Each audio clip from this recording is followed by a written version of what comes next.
નમસ્કાર વિદ્યાર્થી મિત્રો. તો આપણે ફરીથી એકવાર આ કલર બુકમાં આપનું સ્વાગત છે. ગયા વખતે જે પહેલો વિડીયો લીધો હતો આપણે કલર બુકમાં, ત્યારે આપણે તમને કીધું હતું કે આ 5મો ટોપિક આપણે પહોંચ્યા છે. હું પણ યાદ રાખીશ અને તમે પણ યાદ રાખજો. 5મા ટોપિકથી કન્ટિન્યુ કરવાનું છે. પણ આજે મોસ્ટ ઓફ ટોપિક એવા છે જે આપણે ગયા વખતે સરકારી બુકમાં જે કહી દીધું બધું એ જ છે. થોડુંક ઝડપથી લેશું આપણે. જે મોટાભાગે આયુર્વેદિક વનસ્પતિની વાત હતી, કેટલાક ભૂમિ દ્રશ્યો, કુદરતી દ્રશ્યોની વાત હતી, પ્રકૃતિની વાત હતી, વૃક્ષો, વેલાઓ, છોડની વાત હતી, આ ઉપરાંત વન્ય જીવોની વાત હતી. એ જ બધી વાત અહીંયા પાછી આવવાની છે કલર બુકમાં, એટલે થોડુંક ઝડપથી લેશું. તો આવો આપણે શરૂઆત કરીએ આ 5મા ટોપિકથી, ભારતનો વૈવિધ્યસભર વારસો. ભારતના વૈવિધ્યસભર વારસાનો પરિચય આપો, ભારતની સંસ્કૃતિનો પરિચય આપો. આ પ્રશ્ન આપણે પૂછ્યા છે. આવા 23 પ્રશ્નો છે કલર બુકમાં. આ એક પ્રકારની નવનીત જ છે એવું માનવાનું છે, જેમાં તમને આ બધા આઈએમપી પ્રશ્નો પણ મળતા રહીએ. એટલે આપણે પ્રશ્નોની ચર્ચા દર વખતે કરવા આવીએ છીએ કલર બુકની અંદર. તો આ છે 5મો પ્રશ્ન. આવા 23 પ્રશ્નો છે અને 66 MCQ છે. ભારતે દેશના લોકોને તેમજ વિશ્વને વૈવિધ્યપૂર્ણ, સમૃદ્ધ અને ભવ્ય વારસો આપ્યો છે. ભારતની સંસ્કૃતિ કેવી છે? તો કે શાંતિ પ્રધાન છે અને સહિષ્ણુતાવાદી સંસ્કૃતિ છે. જો સહિષ્ણુતાવાદી શબ્દ વાપર્યો, સહિષ્ણુ એટલે શું? તો કે એકબીજામાં સમાવી લેવાની ભાવના. હું તમારા વિચારને પ્રાધાન્ય આપું, તમે મારા વિચારને પ્રાધાન્ય આપો. બાયણેથી કોઈ પણ પ્રજાતિ આવી એને આપણે એક્સેપ્ટ કરી, સ્વીકારી લીધી. ક્યારેય કોઈને મનાઈ નથી કરી. બધાને આપણામાં આમ આપણું જે ટોળું છે, મહાનદ છે, આપણો જે સમૂહ છે સંસ્કૃતિનો, એમાં એ લોકોને પણ આપણે ભેળવી દીધા. આપણે સહિષ્ણુ છે, એકબીજાની સંસ્કૃતિને સ્વીકારનારા છે, એમ કહી શકાય. ભારતની સંસ્કૃતિ કેવી છે એ આપણે ગયા વખતે કીધું હતું. સતચિત્તને આનંદની અનુભૂતિ કરાવતી સંસ્કૃતિનું સામર્થ્ય, એટલે કે સામર્થ્યની દેશી ભાષામાં કહીએ તો તેવડ ધરાવે છે. એનામાં ક્ષમતા છે, એનામાં શક્તિ છે. ભારતીય સંસ્કૃતિમાં એ શક્તિ છે કે તમને મનને સાચો આનંદ અપાવે છે. સત એટલે કે સાચો, ચિત્ત એટલે કે મન, અને આનંદ એટલે આનંદ. મનને સાચો આનંદ અપાવનારી જો કોઈ સંસ્કૃતિ હોય તો એ છે ભારતીય સંસ્કૃતિમાં. એ તેવડ છે, એ તાકાત છે, એ ક્ષમતા છે, એ શક્તિ છે કે મનને સાચો આનંદ અપાવી શકે છે. બીજા કોઈ દેશની તમે જો સંસ્કૃતિનો અભ્યાસ કરવા જાઓ ને તો તમને ક્યારેક થોડોક સમય મજા આવે, પછી કંટાળો મંડે આવે. પણ આપણી સંસ્કૃતિ તો જેમ જેમ જેમ જેમ તમે અભ્યાસ કરતા જાઓ ને મજા જ આવી રાખે તમને. ભારતના ભાતીગળ સંસ્કૃતિના વારસા અને સમૃદ્ધિથી આકર્ષાઈને અનેક વિદેશી પ્રજાતિઓ અહીં આવી, એમ કહે છે. ભારતમાં વસી. ભારતનો સંસ્કૃતિનો વારસો જ એવો છે કે કેટલી પ્રજાતિઓએ અહીંયા વસવાટ કર્યો. એ બધી પ્રજાતિ જે અહીંયા આવી ને અહીંની થઈને રહી ગઈ ભારતની. અહીંથી એને જવાનું પાછું મન ન થયું, એની વાત કરે છે. આ બધી પ્રજાની ભિન્ન ભિન્ન સંસ્કૃતિઓ સાથે આદાન પ્રદાન, એટલે કે લેવડ દેવડ, વિનિમય થકી એટલે વડે ભારતીય સંસ્કૃતિ સમૃદ્ધ બની, એટલે કે વિકસિત બની. ભારતની સંસ્કૃતિના અહિંસા અને વિશ્વ શાંતિના મૂલ્યોની પ્રશંસા, એટલે કે એના વખાણ આજે આખું વિશ્વ કરે છે. આપણી જે સંસ્કૃતિ છે એ હંમેશા કેવી રહી છે? અહિંસાવાળી. કોઈ દી કોઈનો આપણે કારણ વગરનો કોઈની ઉપર આક્રમણ નથી કર્યું, કોઈની હિંસા નથી કરી. ગાંધીજીએ પણ એ જ સંદેશ આપ્યો હતો અહિંસાનો. અને આપણી પાછી વિશ્વ શાંતિ. આપણે કોઈ દેશ ઉપર સામેથી આક્રમણ ક્યારેય નથી કરતા. પાકિસ્તાન હારે પણ જેટલી વાર યુદ્ધ થયું છે, પહેલો વાર એનો જ હોય છે. રામાયણની જો વાત કરીએ તો રામાયણમાં પણ કહી શકાય કે રામ ભગવાને ચોખ્ખું કીધું હતું. જ્યારે સમાધાનના દ્વાર ખોલવામાં આવ્યા, અંગદને મોકલવામાં આવ્યો હતો સમાધાન દૂત તરીકે, હનુમાનજીને પણ સમજાવવા મોકલવામાં આવ્યા હતા, ત્યારે એણે ચોખ્ખું કીધું હતું કે એકવાર રાવણ એમ કહી દે કે મારી ભૂલ થઈ ગઈ, આઈ એમ સોરી, અને સીતાજીને અહીંયા પાછો મૂકી જાય, તો આપણે એટલો બધો નરસંહાર કરવો નથી, આપણે આવું યુદ્ધ કરવું નથી. મહાભારતની અંદર પણ કૃષ્ણ ભગવાન પોતે દૂત બની જાય છે, શાંતિ દૂત બની. કેટલા લોકોને સમજાવ્યા એણે કે જો કૌરવો પ્રેમથી સમજી જાય તો આપણે કાંઈ કરવું. આપણે કોઈ દેશ સાથે યુદ્ધ થયું હોય તો એમાં પણ પહેલો વાર એણે જ કરેલો છે. કૃષ્ણ ભગવાને પણ મહાભારતમાં કીધું હતું અર્જુનને કે પહેલું તીર એના તરફથી આવવું જોઈએ, કૌરવો તરફથી. આપણે શરૂઆત નહીં કે આપણે શાંતિ પ્રિય છીએ. એ આપણો દેશ પહેલેથી વખણાય છે કે આપણે કોઈને છંછેડતા નથી, પણ એ પણ સત્ય હકીકત છે કે આપણને કોઈ છંછેડે તો આપણે એને છોડતા પણ નથી. સિંધુ ખીણની સંસ્કૃતિના સર્જકોથી શરૂ કરીને આજ દિન સુધીના લોકોએ ભારતે પોતાના આવડત, બુદ્ધિ, શક્તિ, કલા, કૌશલ્ય એટલે તમારામાં રહેલું ટેલેન્ટ, ભારતના વારસા અને સંસ્કૃતિને સમૃદ્ધ બનાવ્યા છે. ભારતમાં કેટલાય લોકો જે થઈ ગયા જેને લીધે સંસ્કૃતિ વખણાણી છે એની વાત કરે છે, સાંભળજો. તો ભારતમાં કોણ કોણ થઈ ગયું? તો કે અનેક ઋષિ મુનિઓ જે કઈ વૈજ્ઞાનિકથી કમ નહોતા, જેની ચર્ચા આપણે 5મા પાઠમાં કરવાની છે.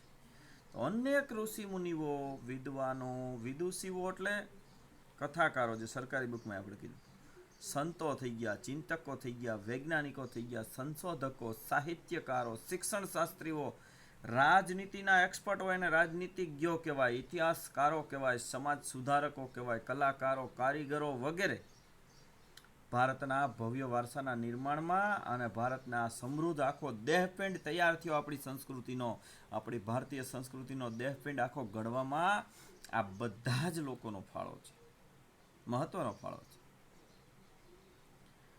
ભારતમાં આવેલી અનેક વિદેશી પ્રજા પાસેથી, આપણા અંગ્રેજો દુશ્મન હતા તોય આપણે એની પાસેથી શીખ્યા છીએ. ધર્મ, શાસન વ્યવસ્થા, રીતિ રિવાજ, પરંપરાઓ, ભાષા, લિપિ, બોલી, કલા, ચિત્રકલા, પોશાક વગેરે ભારતને મળ્યા ને એનાથી ભારતીય સંસ્કૃતિ ભાતીગળ બની, એટલે કે જાત જાતની ભાત ભાતની પેઢી દર પેઢી પાસે જાળવી રાખી છે, એ ભાતીગળ કહેવાય. એક અહીંયા શબ્દ આવ્યો એ જરાક આપણે સમજાવી કે ભાષા અને લિપિ અને બોલી આ ત્રણેય તમને એક લાગતું હોય છે, પણ ત્રણેયમાં થોડો થોડો તફાવત છે, એ આપણે સમજાવવા માંગીએ છીએ. ભાષા, લિપિ અને બોલી. ભાષા જે તમારે શીખવી હોય, બોલી શીખવી હોય, જેમ કે આપણી 22 ભાષા છે બંધારણમાં માન્યતા આપી છે સરકારે, પણ એ 22 ભાષાના પેટા પ્રકાર પાડો તો 12 ગાવે બોલી બદલાય, એવી ગુજરાતમાં કહેવત છે ને. તો 12 ગાવે બોલી બદલાય એટલે આપણા ગુજરાતી ભાષાની કેટલીક પેટા ભાષાઓ થાય છે. સૌરાષ્ટ્રની ભાષા અલગ છે, કચ્છી ભાષા અલગ છે, અમદાવાદી, મહેસાણી, સુરતી, ઘણી બધા પ્રકાર પડે છે, કાઠિયાવાડી, કચ્છી, ઘણા બધા પ્રકાર પડે.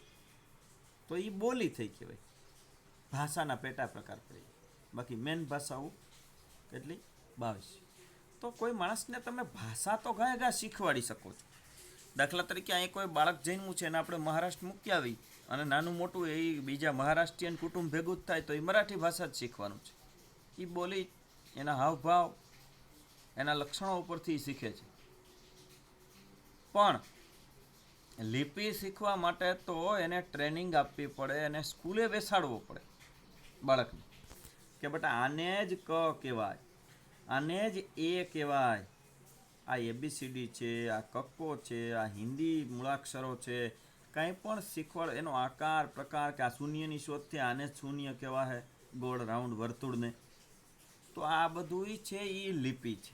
લિપિ છે એટલે અક્ષરનો આકાર પ્રકાર, જેને શીખવા માટે સ્કૂલે બેસવું પડે. ઘણા લોકો સ્કૂલે ભલે ન ગયા હોય પણ એ ભાષા બોલી શકતા હોય. ભાષા તમે એમના હાવભાવથી પણ બોલી શકો છો, પણ તમારે એને લખી વાંચી શકતા નથી, જે નિરક્ષર લોકો છે. એ લિપિ ટૂંકમાં નથી જાણતા, ભાષા જાણે. તો ભાષા અને લિપિમાં એટલો ફેર કે આને જ આપણે ક કહી છીએ, આને જ આપણે એ કહી છીએ, એ લિપિ. તો લિપિ અને ભાષા અને બોલીનો તફાવત તમે સારી રીતે સમજી ગયા છો એવી આશા રાખું. આગળ વધી 5મો પ્રશ્ન પૂરો થયો. હવે એક પ્રશ્ન કદાચ આવો પૂછાય તમને કે વારસો એટલે શું? ભારતના ભવ્ય વારસાના મુખ્ય 2 પ્રકાર પડે છે, એ જણાવો અને ટૂંકમાં પરિચય આપો. તો તો પહેલાં આપણે વારસાની વ્યાખ્યા સ્પષ્ટ કરવાની હોય છે. એમાં 2 માર્કની અંદર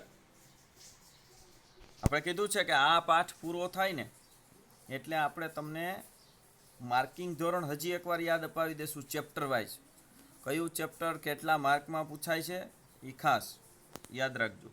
આપણે ફરીથી તમને ફૂલ કોર્સ 21 પાઠના દરેકનું માર્કિંગ ધોરણ શું છે, ગુણભાર શું છે એ જણાવશું. પાઠ પૂરો થાય પછી છેલ્લા વિડીયોમાં. હજી સરકારી આપણે પાઠ્યપુસ્તકમાં પણ ત્યાં નથી પહોંચ્યા. તો વારસો એટલે પેઢી દર પેઢી આપણને મળતું હોય. પેઢી દર પેઢી પોઝિટિવ વસ્તુ મળે, નેગેટિવ વસ્તુ મળે. કેટલાકના કુટુંબમાં એવો રીત રિવાજ હોય, દારૂ પીવો, જુગાર રમવો, તો આ બધા ખોટા આદર્શો છે. આવા આદર્શોને જાળવી રાખવાના નથી. આદર્શોને કેવાઓને જાળવી રાખવાના છે તો કે જીવનને કંઈક ઉચ્ચતમ ધ્યેય તરફ લઈ જાય એવા આદર્શો. ટોટલ એટલે સંસ્કૃતિ. યાદ કરો, મેં તમને સંસ્કૃતિની વ્યાખ્યા કીધી હતી. જીવનને કંઈક ઊંચા લક્ષ્ય તરફ લઈ જાય એવા આદર્શોનો ટોટલ યાદ રાખવાનો છે. એવો વારસો જાળવી રાખવાનો છે. વારસા આમ જુઓ તો 2 હોતન પ્રકાર પડે છે. એક ભૌતિક વારસો, એક દ્રશ્ય વારસો, એક અદ્રશ્ય વારસો. કોઈના બાપા માનો કે ગુજરી ગયા, એની માલ મિલકત મૂકતા ગયા તો ઓડી ગાડી આપી, બંગલાની ચાવી આપી, જમીનના દસ્તાવેજ આપ્યા. આ બધું શું છે? આ બધું દ્રશ્ય મિલકત છે. નરી આંખે જોઈ શકો કે ઓડી ગાડી છે, એમ બહાર પડી છે. પણ કેટલાક વસ્તુ આપણને સંસ્કાર આપતા જાય છે, ગુણ લક્ષણ આપતા જાય છે, રીતિ રિવાજ આપતા જાય છે, રહેણી કહેણી આપતા જાય છે. એ અદ્રશ્ય છે, દેખાતું નથી, પણ ખાલી મહેસૂસ કરી શકાય છે. કે કોઈના કુટુંબમાં સવારે ઉઠીને દીવાબત્તી કરીને માતા પિતાને પગે લાગવાનો રિવાજ છે, તો એ એક ગુણ લક્ષણ છે કે આપણા કુટુંબમાં પહેલેથી ભાતીગળ સંસ્કૃતિ આપણે આ જાળવી રાખી છે. આવો વારસો પણ હોય. વારસા આવા ઘણી જાતના હોય છે, પણ અહીંયા આપણે 2 વારસાની વાત કરવાની છે. એ છે પ્રાકૃતિક વારસો અને સાંસ્કૃતિક વારસો. પહેલાં આપણે એની વ્યાખ્યા સ્પષ્ટ કરી લઈ, જે ઉપર આપેલી છે પીળી અંડરલાઇનમાં. આ આપણે વ્યાખ્યા સ્પષ્ટ કરવાની છે. સંસ્કૃતિ અનેક વિવિધ બાબતો એક પેઢી પોતાની અનુગામી એટલે આવવાવાળી પેઢીની. તમે અત્યારે જે કાંઈ શીખો છો મારી પાસેથી, જો આપણે કોકની પાસેથી શીખતા હોય, કે આપણા દાદા દાદી નાના નાની પાસેથી શીખતા, કે આપણા માતા પિતા પાસેથી શીખતા, કે આપણા શિક્ષકો ગુરુજનો વડીલો પાસેથી શીખતા હોય, કોઈ કાકા પાસેથી શીખતા, કોઈ મામા પાસેથી શીખતા હોય, કોઈ મોટા બેન મોટા ભાભી પાસેથી શીખતા હોય, ગમે એની પાસેથી કોકની પાસેથી કાંઈક આપણે સગાવાલા પાસેથી શીખતા. આપણાથી જે મોટા છે, આપણે એનાથી નાના છીએ, એટલે આપણે અનુગામી પેઢીમાં આવી. હવે તમે જે અત્યારે શીખ્યા એ તમે પાછા તમારા બાળકોને શીખવાડશો, તમારાથી જે નાના છે આવવાવાળી પેઢીને ભવિષ્યની. તો ત્યારે તમે પોતે પેઢી એક બની જશો અને એ તમારી અનુગામી પેઢી કહેવાય, નાની પેઢી ટૂંકમાં, જે તમારી પાસેથી શીખશે. પેઢીને અંગ્રેજીમાં શું કહેવાય છે? જનરેશન. બરાબર, અહીંયા એ શબ્દ આપ્યો છે, જનરેશન. એ પેઢી પોતાને શીખેલ મેળવેલ બાબતો એમાં ઉમેરે, પોતાનો ઉમેરો હોતન કરે. એવું નથી, પોતે જે અનુભવ થયો, કાંઈ મેળવ્યું, કાંઈ શીખા, એ પોતે એક્સેપ્ટ તો કર્યું જ, પણ પોતાને જાત અનુભવ કેટલાક થાય છે. માનો દાદા દાદી પાસેથી શીખાય તો શીખાય, પણ બીજા કેટલાક જેમ જેમ જિંદગી જીવો એમ કંઈક કેટલાક કડવા અનુભવ થાય, કેટલાક સારા અનુભવ થાય, કેટલાક ખરાબ અનુભવ થાય. આ અનુભવ પણ એ પાછા બીજા સાથે શેર કરે છે, પોતાની આવવાવાળી પેઢી સાથે શેર કરે છે. એ શીખેલ બાબતો એમાં ઉમેરે, પાછી પેઢી પોતાની અનુગામી પેઢીને બધું શીખવે. આમ પેઢી દર પેઢી જે કાંઈ આપણને મળે એને કહેવાય વારસો. તો પેઢીને શું કહેવાય તો કે જનરેશન, અને વારસાને શું કહેવાય તો કે હેરિટેજ. અંગ્રેજી શબ્દો પણ યાદ રાખજો. હવે વારસાના મુખ્ય 2 પ્રકાર પડે છે. એક છે પ્રાકૃતિક વારસો અને એક છે સાંસ્કૃતિક વારસો. એની ચર્ચા કરી લઈ. જેમાં આપણે પ્રાકૃતિક વારસાની ચર્ચા સરકારી બુક અનુસાર કરી છે, એટલે ત્યાં સુધી આપણે આ લઈ લઈ. બરાબર, ચાલો આગળ વધીએ. 7મો પ્રશ્ન કદાચ એવો પૂછાય તમને, પ્રાકૃતિક વારસાનો અર્થ આપી ભારતના પ્રાકૃતિક વારસામાં સમાવેશ થતી બાબતોની ચર્ચા કરો અથવા તો જણાવો. તો આ એની વ્યાખ્યા થઈ. પહેલાં વ્યાખ્યા આપવી જરૂરી છે. તે પછી ચર્ચા કરવાની. ઘણા લોકો પરબારા લખતા લખતા ગમે ચર્ચા કરવા માંડે છે. તો કોઈ દી ઉતાવળી શરૂઆત ન કરવી. પ્રશ્નો કેમ લખવા એ આપણે આ કલર બુકમાં જોવાનું છે મિત્રો. કલર બુકમાં આપણે શીખવાનું જ છે કે પ્રશ્નો લખશું કેવી રીતે, યાદ કેવી રીતે રાખશું, આઈએમપી શું છે, આ બધું. પીડી જેટલી લાઈનો આવે એ આઈએમપી છે. વ્યાખ્યાઓ પહેલાં સ્પષ્ટ કરવી, પછી ઉતાવળી શરૂઆત ન કરવી. પરબાર તમે આડેધડ જેમ મગજમાં વસ્તુ આવી એમ લખવા જ માંડ્યા તો એ પ્રશ્ન વ્યવસ્થિત ન કહેવાય, એ પ્રશ્નનો ખીચડો કહેવાય. હંમેશા પહેલાં કોઈ પણ વસ્તુ પૂછી છે શું, એ એક પ્રશ્નને પહેલાં તો સરખી રીતે આ સમજી લ્યો તમે પ્રશ્નમાં શું પૂછવામાં આવ્યું છે. તો કે પહેલાં એનો અર્થ પૂછ્યો છે અને પછી એમાં શું સમાવેશ થાય છે એ પછી પૂછ્યું છે. તો પહેલાં અર્થ પૂછ્યો છે તો આપણે પહેલાં અર્થ જ કહેવો પડે, એની વ્યાખ્યા, એની ડેફિનેશન જ સ્પષ્ટ કરવી પડે. તો આવો પહેલાં એની વ્યાખ્યા લઈ લઈએ. આ છે એની વ્યાખ્યા. પ્રાકૃતિક વારસો એટલે શું છે? તો કે પ્રકૃતિ, પર્યાવરણ ને માનવ જીવન. જે સરકારી પાઠ્યપુસ્તકમાં આપણે તમને કીધું હતું કે ધ્યાનમાં રાખજો, એટલી જ સાચી વ્યાખ્યા તો જો એટલી જ છે. આ પીડી અંડરલાઇન કરીને આ જ વસ્તુ મહત્વની છે. આ વ્યાખ્યાને યાદ રાખવા માટેનો ટોપિક છે. બાકી તો બીજા શબ્દો તમે લગાડી શકો પાછળથી પણ મૌલિકતાથી. તો પ્રાકૃતિક વારસો એટલે પ્રકૃતિ, પર્યાવરણ અને આપણે માનવ જીવન, આ ત્રણેયની વચ્ચેનો નજીકમાં નજીક, અત્યંત નજીકના સંબંધોનું પરિણામ. સરકારી પાઠ્યપુસ્તકમાં શું વાપર્યું હતું? ત્યાં અત્યંત નજીકની જગ્યાએ વાપર્યો તો શબ્દ ન્યૂનતમ. ન્યૂનતમ એટલે નાનામાં નાનો, અધિકતમ એટલે વધુમાં વધુ. આવા કેટલાક પ્રાચીનતમ, જે વાંહે તમ શબ્દ લાગે છે. પ્રાચીન એટલે જૂનું, વાંહે તમ લાગે એટલે પ્રાચીનતમ.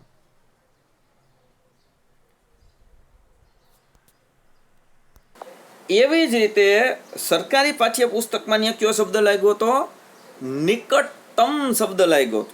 નિકટતમ એટલે નજીકમાં નજીક, અત્યંત નજીક.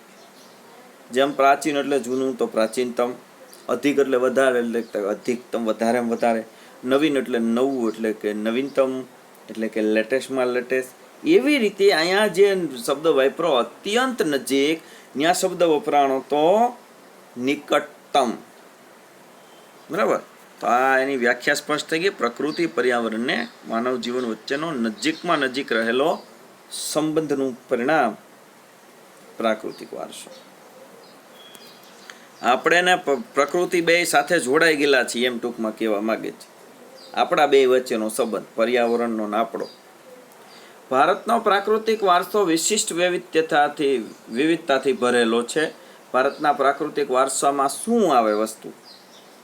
તો કે પર્વતો, જંગલો, ઝરણાઓ, નદીઓ, રણો, સાગરો, વિશાળ ફળદ્રુપ મેદાનો, ખીણ પ્રદેશો, ઋતુઓ, તરુઓ, વેલાઓ, વેલીઓ, પર્ણો, પુષ્પો, જીવજંતુઓ વગેરે પ્રાકૃતિક વિશિષ્ટતાઓ ધરાવે છે. તરુઓ એટલે વૃક્ષો જ. બરાબર? તો આ જાત જાતના એ ચિત્રો આપ્યા છે જેની સમજૂતી એણે આપી. તરુઓ, વેલાઓ, વૃક્ષો, આ બધું તે રણ પ્રદેશો, સાગર કિનારાઓ, નદીઓ, આ બધાના વિવિધ પ્રકારના એ ચિત્રો આપેલા છે. આગળ વધી પાઠમાં, આ પ્રશ્નમાં. ભારતના ભૂમિ દૃશ્યોમાં વિવિધ પ્રકારના ખડકો આવેલા છે, શિલાઓ આવેલી છે, ખનિજો આવેલા છે, વનસ્પતિ વગેરેનો સમાવેશ થાય છે. પ્રકૃતિએ આપણા ખોરાક, પાણી, શુદ્ધ વાયુ અને આપણને રહેવા માટે, નિવાસસ્થાન માટેની જરૂરિયાત બધી પૂરી પાડી. પ્રકૃતિને આપણી ચિંતા છે. 3 વસ્તુ છે વિદ્યાર્થી મિત્રો. આપણા ભારતીય સંસ્કૃતિમાં આપણે ઈશ્વરમાં પણ બિલીવ કરીએ છીએ એટલે 3 કહી દો. બ્રહ્મા, વિષ્ણુ ને મહેશ. બ્રહ્માને ડિપાર્ટમેન્ટ આખો આપવામાં આવ્યો છે આપણો જન્મનો. આપણે માતાના ગર્ભમાં જ્યારે સ્થાન ધારણ કરીએ ત્યાંથી માંડીને આપણો જન્મ થાય ત્યાં સુધીનું બ્રહ્માનું કાર્ય છે. જન્મ થઈ ગયા પછીનું કાર્ય ચાલુ થાય છે વિષ્ણુ ભગવાનનું, જે પાલનહાર છે, જે પોષણ કરતા છે. આપણું ખાવા પીવાનું, કાંઈ પણ નિવાસસ્થાન, એ બધી જવાબદારી વિષ્ણુ ભગવાનની છે. આપણને આવા ભયંકર કોરોના રૂપી રાક્ષસમાં અત્યારે કોઈ ઉગારી શકે તો આપણી પાલન પોષણની જવાબદારી વિષ્ણુ ભગવાનની છે. આપણે વિષ્ણુ ભગવાનને પ્રાર્થના કરવી જોઈએ કે હે દેવ, અમને આ કોરોના રૂપી રાક્ષસમાંથી મુક્તિ અપાવો. કારણ કે જ્યારે જ્યારે પૃથ્વી ઉપર કાંઈ પણ આપત્તિ આવી છે ત્યારે ભગવાન વિષ્ણુએ અવતાર ધારણ કરી અને પૃથ્વીની બચાવી છે, રક્ષણ કર્યું છે. એક એનો અવતાર એ પણ વખણાય છે વરાહ અવતાર, જેમાં પૃથ્વીને એણે પોતાની સિંગ ઉપર ધારણ કરેલી છે. વરાહ એટલે કે જંગલી, આમ જો તો ભૂંડ થાય, બરાબર છે, ડુક્કર થાય, એમાંથી પૃથ્વીનું રક્ષણ કર્યું ભગવાને. વરાહનું અવતાર રૂપ ધારણ કર્યું કે એનું મોઢું વરાહ જેવું છે અને મનુષ્ય જેવું એનું આખું શરીર છે. આવી રીતે એનો સિંહ અવતાર પણ વખણાય છે, નરસિંહ અવતાર, સિંહ જેવું મોઢું છે. એક મત્સ્ય અવતાર પણ વખણાય છે, માછલીનું રૂપ ધારણ કર્યું હતું જ્યારે પ્રલય આવ્યો હતો પૃથ્વી ઉપર. તો ભગવાન વિષ્ણુની જવાબદારી છે મનુષ્ય જાતની, પૃથ્વીની, પર્યાવરણની રક્ષણની જવાબદારી એને સોંપવામાં આવી. મૃત્યુ પછીનો ડિપાર્ટમેન્ટ ભગવાન શિવનો છે. એટલે કે દરેક જ્ઞાતિમાં જો અત્યારે કોઈ મૃત્યુ પામે તો એનો દીવડો મેળવા જાય છે, એનું 12મું હોય 13મું હોય ત્યાં કાંઈ વાળું અલગ અલગ પ્રમાણે. તો ભગવાન શિવના મંદિરે દીવો મૂકવાની એક પ્રથા છે. ભગવાન શિવ એને મુક્તિ આપે. તો ભગવાન શિવને ડિપાર્ટમેન્ટ મૃત્યુ પછીનો હોઈપો છે, એટલે તો એ ભૂતળાઓ સાથે રહે છે, હાડપિંજર ધારણ કરે છે, શમશાનની ભભૂત ધારણ કરે છે, બરાબર. અને વિષ્ણુ ભગવાનને પાલન પોષણનો ડિપાર્ટમેન્ટ સોંપવામાં આવ્યો છે. જન્મની બધી પ્રક્રિયાઓ બ્રહ્માજીને સોંપવામાં આવી છે. તો સૌથી મોટા મૃત્યુના હેડ કહી શકાય તો એ ભગવાન શિવ છે. ત્યાર પછી એની નીચેના ડિપાર્ટમેન્ટમાં આવે છે યમરાજ, અને એના નીચેના ડિપાર્ટમેન્ટમાં આવે છે યમના દૂતો. તો આપણે પૃથ્વી ઉપર કાંઈ પણ રોગચાળો આવે, આપત્તિ આવે, વાવાઝોડા આવે, ભૂકંપ આવે, સુનામી આવે, કાંઈ પણ આવે, ભગવાન વિષ્ણુને પ્રાર્થના કરવી જોઈએ, હે દેવ અમારું રક્ષણ કરો, તમારો જવાબદારી છે આ પૃથ્વીને બચાવવાની. આવો એ જ વાત કરી છે અહીંયા કે પ્રકૃતિએ આપણને શું, તો કે આપણને બધી સગવડતાઓ આપી છે, આપણા ખોરાકની, પાણીની, શુદ્ધ વાયુની, નિવાસસ્થાનની. ભારતના પ્રાકૃતિક વારસામાં પંચતંત્રની વાર્તાઓ આપણે ઘણી વખત સાંભળેલી છે. બૌદ્ધ ધર્મની જાતક કથાઓ પણ આપણે સાંભળવામાં આવી છે. કેટલી વાર્તાઓમાં આપણે પ્રકૃતિનું વર્ણન છે. શાસ્ત્રીય આપણા સંગીતો છે, લોકગીતો છે, એ પણ સંધ્યા ગીત ને ઉષાના પ્રભાતિયા અને આવું બધું આપણે ઋતુ પ્રમાણે અને ટાઈમ પ્રમાણે ભજનો ગીત તો બધું સારું લાગે. નરસિંહ મહેતાનું પ્રભાતિયું વાગતું હોય, સવાર સવારમાં વાગતું હોય તો મજા આવે, પણ બપોરના 2 વાગે કોઈક વગાડતું હોય તો કેવું લાગે. તો આપણા ભજનો, ગીતો એ પણ એક ટાઈમ પ્રમાણે છે. વસંત ઋતુના, શરદ ઋતુના, વર્ષા ઋતુના એક ટાઈમ પ્રમાણેના વર્ણન કવિઓ, લેખકોએ ઘણી બધી પ્રકૃતિમાં, સંગીતમાં, લોકસંગીતમાં કરેલું છે. આપણા જે ગીતો, કાવ્યો, તહેવારો, ચિત્રો વગેરેની વિષય વસ્તુઓ મુખ્યત્વે પ્રકૃતિ ઋતુઓ ઉપર રહેલી છે. આપણે કીધું હતું ને, કુદરતી દ્રશ્યો આપણે નાનપણથી દોરતા આવ્યા છીએ, એમાંય આપણે પ્રકૃતિ દેખાણી છે. તહેવારોમાંય પ્રકૃતિ દેખાય છે. આપણા કાવ્યો, આપણા પાઠ, એમાં પણ પ્રકૃતિ દેખાય છે. આયુર્વેદ, યુનાની, નિસર્ગચાર, એનું હજી એકવાર તમને યાદ અપાઈ દઉં. કદાચ તમે જ્યારે પાઠ્યપુસ્તક આપણે લાવ્યું સરકારી ત્યારે યાદ ન રહ્યું હોય તો ફરીથી યાદ અપાવું. આયુર્વેદિકમાં આપણે કીધું હતું કે વૃક્ષો સાથે સંકળાઈ ગયેલું છે. જે કાંઈ વૃક્ષોના ડાળીઓ, પાંદડા, એની ડાળીઓ, એના મૂળિયા, એના ઠળિયા, એનું ફળ, એના પાંદડા, બધું કામ આવતું હોય. ટૂંકમાં અલગ અલગ વનસ્પતિ, અલગ અલગ વસ્તુ કામ આવતી હોય છે. યુનાની એક પદ્ધતિ કીધી હતી જેમાં ધાતુઓનો ઉપયોગ થાય છે, કે તાંબાના લોટામાં પાણી પીવાથી આંખોનો તેજ વધે, બીજા કેટલાક ફાયદા થાય. આવી ધાતુઓની કેટલીક અસરો આપણી ઉપર, ખનિજોની અસરો આપણી ઉપર શરીરમાં થતી હોય છે. અને એક કીધું હતું નિસર્ગ ઉપચાર, એટલે કે કુદરતી ઉપચાર, જેમાં આપણે 2-3 ઉદાહરણ લીધા હતા. કે મુલતાની માટીનું ઉદાહરણ લીધું હતું, ખીલ થાય તો. ત્યાર પછી શરદ પૂનમની રાતે કે આપણે ખીર કે દૂધ પાક બનાવીને રાખી તો એમાંથી પોઝિટિવ એનર્જી મળે છે ખાય તો. આ કુદરતી ઉપચાર કહેવાય. તુલસી શ્યામ તમે જાઓ, ગરમ પાણીના ઝરા આવેલા છે, બરાબર. કોઈને બહુ જટિલ રોગ હોય, ધાધર ખસ ખરજવું ન મળતું હોય, ગમે એટલી બધી દવા લેવા છતાંય, પણ એ જે પાણીના કુંડ છે, ગરમ પાણીના કુંડ, એ હુંફાળું પાણી, એકદમ ગરમ નહીં. આપણે જેવું નાવા સ્નાન કરવા માટે બાથરૂમમાં લઈ જતા હોય પાણી ગરમ, એવું ગરમ પાણી તુલસી શ્યામ પાણીના ઝરા આવેલા છે, ઝરણા આવેલા છે. એમાં તમે સ્નાન કરો તો કદાચ એ કામ આવી જાય.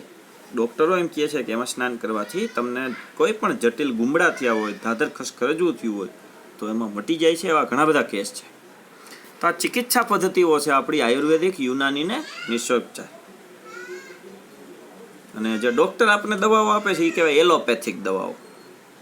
જે આપણે મેડિકલમાંથી ખરીદીને એ એલોપેથિક છે. આ છે નિસર્ગોપચાર એટલે કે કુદરતી. યુનાની એટલે કે ધાતુઓની, એમાં ખનિજોની વાત આવે છે. આયુર્વેદિક એટલે એમાં આવે છે વનસ્પતિની વાત. આ ફરીથી યાદ અપાવી દીધું તમને. આપણે જો અત્યારે વિદ્યાર્થી મિત્રો ફાયદો જ છે કે એક તો આપણે સરકારી પાઠ્યપુસ્તક લઈ, એમાં અમુક બાબતો તમે કદાચ મિસ થઈ ગયું હોય, ભૂલાઈ ગયું હોય, તો અહીંયા પાછું તમને યાદ આવી જાય. આ તમે વાંચો, આ કલર બુક જેની PDF તમે મોકલેલી જ છે તમને, બરાબર. આ ઉપરાંત તમે નવનીત જે રેગ્યુલર આવે છે બજારમાં, એ નવનીતનો અભ્યાસ કરો. પહેલેથી જ તમે કાળજી રાખતા જાઓ. તો આપણે પાઠ્યપુસ્તક ચલાવી, આ કલર બુક ચલાવી, તમે નવનીત વાંચો, મતલબ એક પાઠ આપણે 3 વખત રિપીટ થાય. હવે ભારતના ભૂમિ દ્રશ્યોની થોડીક વાત કરી. કદાચ આવું કારણ પૂછાય છે, સમજ્યા? એની ચર્ચા કરી આપણે કે જો અહીંયા કારણ આપ્યું છે. ભારત માટે હિમાલયનું મહત્વ ઘણું બધું છે. જો કે તમે 9મા ધોરણમાં ભણી ગયા, તમને યાદ આવે, તમે આની વિશે લખી પણ શકો,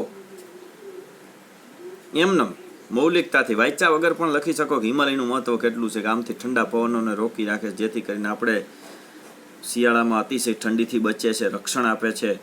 આમથી આવતા નૈઋત્યના જે સિસ્ટમ ઉત્પન્ન થાય, એક અરબ સાગરમાં ને એક બંગાળની ખાડીમાં, એ વરસાદના વાદળોને રોકી રાખે છે, જાજો બધો વરસાદ વરસાવી નાખે છે. હિમાલયમાંથી નીકળતી નદીઓ ફળદ્રુપ કાંપ પાથરે છે. હિમાલયના જંગલો પણ કેટલી બધી પેદાશો આપે છે, વન્યજીવોનો આશરો છે, કેટલાક યાત્રાધામ આવેલા છે. આવું બધું હિમાલય વિશે વાતચીત કરવાની છે ટૂંકમાં. જ્યાં સુધી આવડે ત્યાં સુધી લખો, વગેરે કરી નાખો છેલ્લે, અને તમારા 2 માર્ક 100% પાકા. કદાચ આવો પ્રશ્ન પૂછે, ભારતના ભૂમિ દ્રશ્યો વિશે માહિતી આપો, કે ભારતનું આ કારણ પૂછે, હિમાલયનું મહત્વ જણાવો, તો આ બેયમાં જવાબ તો આ એક જ રહેશે. પાછળ હિમાલયનું દ્રશ્ય પણ આપેલું છે સુંદર મજાનું. તો આવો એની ચર્ચા કરીએ. એટલું જ ખાલી આપણે લખવાનું થાય છે 2 માર્કની અંદર, કે ભૂમિ આકારો દ્વારા ભૂમિ દ્રશ્યોનું સર્જન થાય. દાખલા તરીકે હિમાલય એક ભૂમિ આકાર છે. હિમાલયમાં અનેક પ્રકારની વનસ્પતિ, ખનિજો, અવનવા પશુ પંખીઓ શિખરોથી છવાઈ ગયેલા રહે છે. હિમાલયમાંથી નીકળતી નદીઓ 12 માસ પાણીથી ભરપૂર રહે છે. હિમાલયમાં તરાઈના જંગલો તને આવેલા છે. આ બધું તમે 9માં ભણી ગયા એટલે હું ઝડપથી લઉં છું. અમરનાથ, બદ્રીનાથ, કેદારનાથ, આવા યાત્રાધામો પણ બીજા કંઈ યાદ આવતા હોય તમારે લખી શકો, એવું કંઈ નથી મૌલિકતાથી. તો આ પ્રશ્ન હાવ હેલા છે. 10મા ધોરણના પ્રશ્નો કોઈ પણ અઘરા નથી. યાદ રાખજો વિદ્યાર્થી મિત્રો, 10મા ધોરણમાં આવી રીતે કોઈ પણ વસ્તુ અઘરી નથી. હવે કદાચ તમને આવો પ્રશ્ન પૂછે નદીઓ વિશે. નદીઓને આપણે લોકમાતા તરીકે પૂજીએ છીએ, એ એક બરાબર. ભારત પ્રાકૃતિક વારસાના અંગ તરીકે નદીઓનો પરિચય આપો, કે ભારતની નદીઓ અતિ પ્રાચીન કાળથી આજ દિન સુધી લોકમાતા તરીકે પૂજાતી આવી. તો એમાં નદીના વખાણ કરી રાખવાના છે, બીજું કાંઈ નથી. પ્રશ્ન કેમ લખવો એ જ આપણે આ કલર બુક શીખવાડે છે. તો આ પ્રશ્ન પણ આ MP છે. નદીઓને આપણે લોકમાતા શા માટે કહીએ છીએ? નદીનું જેટલું તમને યાદ આવે ને એ લખવા માંડવાનું, અને છેલ્લે એ પ્રશ્ન પૂરો. કોઈ પણ પ્રશ્નથી ગભરાઈ જવાની જરૂર નથી. સમાજ એવો વિષય છે જેને મૌલિકતાથી લખવાનો, ગોખવાનો નથી. તમારા મનમાં જે જનરલ નોલેજ છે, તમે બીજે ક્યાંકથી ભલે મેળવું, આ પાઠ્યપુસ્તકમાંથી ન મેળવું, બીજે ક્યાંકથી મેળવું, તોય તમારું સાચું પડે છે. તમને એ વેમ છે કે નથી સાચું પડે. બોર્ડમાં જ્યારે પેપરો જોવામાં આવે ત્યારે સાચું પડે છે. આ તો અહીંયા અમારે કડક રહેવું પડે તમારી પાસે, કે આ પરફેક્ટ અમારી પાસે આ રીતે હોય જવાબ, તો જ અમે સાચો પડી. નકર 2 માર્કનો હોય તો અમે 1.5 માર્ક આપી, અડધો માર્ક કાપી લઈએ, એવું બને. એ શું કામ? એક ઠપકો આપવા માટે અડધો માર્ક કાપ્યો, કે જેથી કરીને તમારે હજી થોડુંક વધારે સારું તમે કરી શકો પ્રદર્શન, એટલા માટે કાપતા હોય છે. કોઈ શિક્ષકને શોખ હોતો નથી પ્રશ્નનો માર્ક કાપવાનો. અતિ પ્રાચીન સમયથી ભારતમાં નદીઓ લોકમાતા તરીકે પૂજાતી. આપણે માં કીધી છે એને, દરેક નદીઓને. ભારતની સંસ્કૃતિનો ઉદય વિકાસ સિંધુ રાવી નદીના કાંઠે જ થયો. સિંધુ, ગંગા, યમુના, કાવેરી, નર્મદા, ગોદાવરી, સરસ્વતી નદીઓએ ભારતના લોકજીવનને સમૃદ્ધ બનાવ્યું છે. જેટલી નદીઓના નામ આવડે એ વધારે પણ લખી શકો તમે. પ્રાચીન સમયથી આપણે હવે નદીનો ઉપયોગ જરાક કહી દે, કે ક્યાં ક્યાં પાણી વાપરી છે. પીવા, વપરાશ, સિંચાઈ, વીજળી, ખેતી, જળમાર્ગ, આ મહત્વની જરૂરિયાતો નદીઓએ પાણીનો પૂરો કર્યો. પ્રખ્યાત ગંગા ઘાટનું દ્રશ્ય આપણે અહીંયા આપેલું છે. આપણી સંસ્કૃતિના સર્જકોએ નદી કિનારાના માટીના વાસણો, લીંપણ, જે ગોરમટું માટીને છાણ પેસ્ટ બનાવીને પછી લીપણ કરવામાં આવતું, દિવાલો પણ એવી પાકી નહોતી. આપણે કીધું હતું, ખબર છે? મકાનો, રમકડા બધું બનાવવામાં, નાનપણથી માટીના રમકડા બનાવવાનો એક આનંદ છે. નદી કિનારે જોવા મળતા ઉષા એટલે કે સવારના, સંધ્યા એટલે સાંજના ભૂમિ દ્રશ્યોએ માનવીમાં સૌંદર્ય, કલા, સૂઝ, કૌશલ્ય વિકસાવી ભારતીય પ્રજાજીવનને સમૃદ્ધ બનાવ્યું છે. છેલ્લો એક પ્રશ્ન હવે, પ્રાકૃતિક વારસાના અંગ તરીકે વનસ્પતિ જીવનનો પરિચય. વનસ્પતિની વાત આપણે કરી લઈએ. એમાં જે ઓલી વખતે આપણે તમને કીધું હતું સરકારી પાઠ્યપુસ્તકમાં, એ જ વસ્તુ છે. થોડુંક ઝડપથી લેશું. અતિ પ્રાચીન યુગથી પ્રકૃતિ પ્રેમી આપણી રહી છે અને પર્યાવરણ પ્રેમી પણ રહી છે. જેમાં આપણે સમ્રાટ અશોક ને ચાણક્યની વાત કરી હતી. ચાણક્યએ વનસ્પતિને બચાવવા માટે કાયદાઓ ઘડ્યા અને સમ્રાટ અશોકે વન્ય જીવોને બચાવવા માટે કાયદા ઘડ્યા. વૃક્ષો, છોડવા, પુષ્પ ખૂબ આદર ધરાવી છીએ આપણે.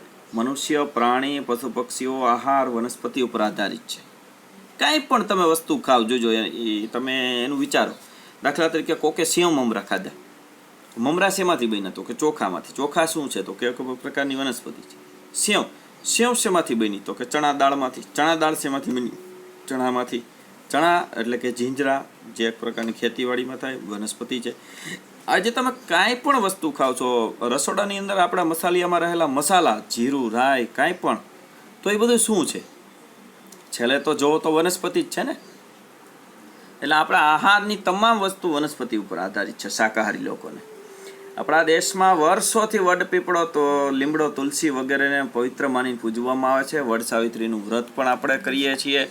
આ બધી વસ્તુઓ પ્રકૃતિ સાથે, વનસ્પતિ સાથે જોડાઈ ગયેલી છે. અનાજ, કઠોળ, તેલીબિયાના છોડ, ધન ધાન્યથી લહેરાતા ખેતરો અને ઔષધીય છોડ માનવ જીવનને સમૃદ્ધ બનાવ્યા છે. આંબળા અહીંયા આપેલા છે, બરાબર. ઉપર એલોવેરા આપેલું હતું, કુવારપાઠું, આંબળા, બહેડા, કુવારપાઠું, અરડુસી, લીમડો, ઔષધિઓ માનવ જીવનને નિરોગી બનાવે, સમૃદ્ધ બનાવે. નિરોગ એટલે રોગમાંથી મુક્ત બનાવે છે. તો આવું બધું તમે ગૂગલમાં પણ સર્ચ કરી શકો છો. ન જોયું હોય તો આંબળા, બહેડા વગેરે. આંબળા તો જોકે જોયા જ હોય મોટા ભાગે. મોગરો, ગુલાબ, કમળ, ડમરો, સૂરજમુખી, નિશિગંધા માનવ જીવનને સમૃદ્ધ બનાવે. ડમરાની સુગંધ પણ બહુ સરસ મજાની હોય છે. ડમરો અતિશય સુગંધી છે. અને નિશિગંધા, એની સુગંધ પણ બહુ સારી છે, રાતે જ ખીલે છે. છેલ્લે એક પ્રશ્ન જે છે, પછી ચાલુ થઈ જાય છે સાંસ્કૃતિક વારસો ચાલુ થઈ જાય છે. એટલે છેલ્લો એક પ્રશ્ન, પ્રાકૃતિક વારસાના અંગ તરીકે વન્ય જીવની એક આપણે વાત કરી લઈ, બરાબર, કે આપણે વાહન દેવી દેવતાઓ તરીકે સ્વીકાર્યા. તો એ એક આવો પ્રશ્ન કદાચ પૂછાય, પ્રાકૃતિક વારસાના અંગ તરીકે વન્ય જીવનનો પરિચય. ત્યાં તમે 9મા ધોરણમાં 18મો પાઠ ભણીને આવ્યા, તમે ઘણું બધું લખી શકો આમ તો મૌલિકતાથી. આ પ્રશ્ન ન વાંચ્યો હોય, તો તમે લખી શકો. સદીઓથી ભારતની પ્રજા પ્રાણી પ્રેમી રહી છે. એમાં અશોકનું એક ઉદાહરણ પણ દઈ શકવામાં.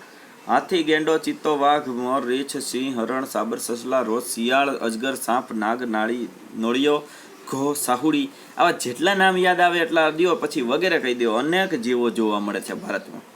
વિશ્વમાં એશિયાઈ સિંહો માત્ર ગીરના જંગલમાં જોવા મળે, એ આપણું ગર્વ છે. સિંહ છે એટલે એની ખાસ વાત કરવી.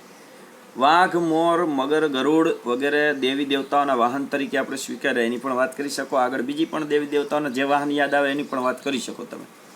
ભારતના બંધારણમાં જે વસ્તુ, ટૂંકમાં આપણી રાષ્ટ્રમુદ્રામાં જે વસ્તુ છે એની થોડીક ચર્ચા કરી લેવાની. 4 સિંહો, ઘોડા, બળદ આકૃતિને સ્થાન આપીને વન્યજીવોનું ગૌરવ કર્યું છે. વન્યજીવોની રક્ષા માટે આપણે અભયારણ્યો બનાવ્યા, જેવા ક્ષેત્રો બનાવ્યા, રાષ્ટ્રીય ઉદ્યાન બનાવ્યા અને એની સુરક્ષા માટે કાયદા ઘડ્યા.